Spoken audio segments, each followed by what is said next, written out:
Be afraid. It's time. It's time. So, if you have not watched this podcast before, if this is your first time, so I don't know, Hemorrhoid Eater, if this is your first time watching the podcast, this is a fuck off file. So what this is we ask our esteemed guest to name 3 things that if they could just snap their fingers and make it disappear from the music business entirely, what would they be?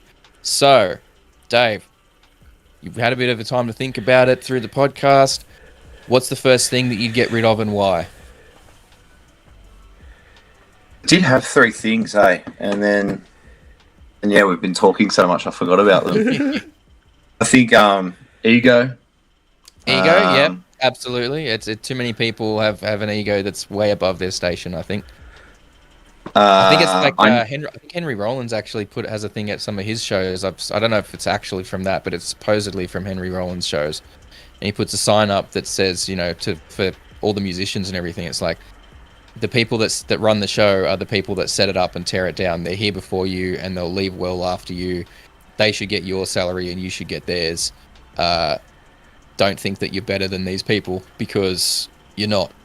They make everything that you do happen. So, absolutely. As musicians, we rely on sound people, we rely on crew people and lighting people. So it's ego. Just not really that place for it. It's one that gets brought up a lot on here. Yeah. There you go. Well, so ego, I guess. I know there's a reason for it, and I know certain size shows need it. Like barriers at the front of the stage, fucking no thanks. From my perspective, anyway, the first show we played this year had no barrier, and it was a different feeling to the one we just played. Definitely. With the barrier. I made sure I made my way down to the barrier, chase that feeling, but there was something about not having a barrier and just being amongst the crowd. So I'll say barriers, but I do know why we need them at certain size shows. Yeah. It's not safe. You definitely feel more connected with the crowd. Definitely, the barrier there. Yeah, and the third thing, I hate to keep going back to it, but I would fucking get rid of digital shit. I'd say amps for everyone. Mate, look, I was thinking about, because I know you, I agree with you wholeheartedly. You'd think by now they would have worked out where you could get the digital effects thing and just at least plug it into a nice big 4-stack Marshall quad. Do you know what I mean? Run it through that, just so you at least got that thing on stage. I mean, there's I believe that there's like digital cabs. Pedals you can get that essentially you can run straight from that pedal into the back of a cabinet. You don't need like an amp head.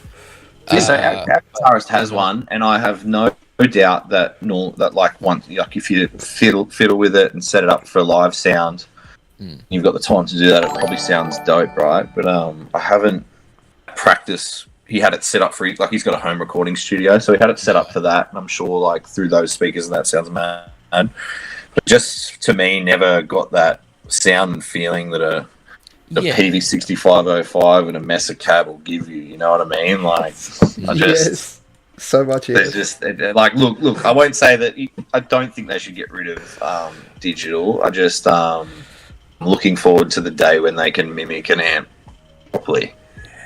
Yeah. Looking forward to the day where I witness it anyway. Yeah, well. It's probably out there, like you said, with the right engineers and stuff. But leg. It's a different feeling though when you're out the front of the stage. When you're standing there watching, I guess you don't really notice it that much because if you've got a decent sound engineer, they can really send out that live feel properly. But like you said, it's a lot of balance because I guess a lot of these people use it for home recording and live stuff. And does it have that crossover from when you're just listening to it through 2 little foldback or 2 little monitor speakers, or when you've got a fucking massive sound system and it's got to pump properly? Yeah, that's definitely part of it too. I think. When I'm doing recordings here, it's all through that digital thing and all the cab sims and impulse responses in the digital setup.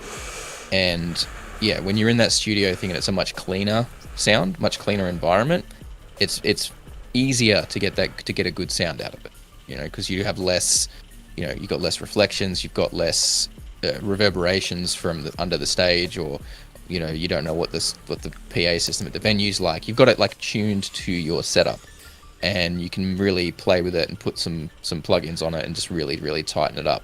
But live, there's a lot more unpredictable factors there. So yeah, I'm sure it can be dope. I'm just an ignorant singer that rocks up and goes, "That sounds sick," and that sounds shit.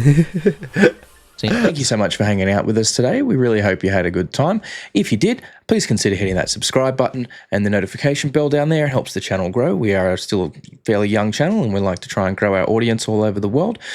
We do also, for those of you who are interested, have a Patreon. It's just a couple of bucks a month. At the moment, you get all the videos early and ad-free, but we are working on ways to increase the value of that and make it a bit more enticing. So don't forget to keep an eye out and check back on what's going on over there.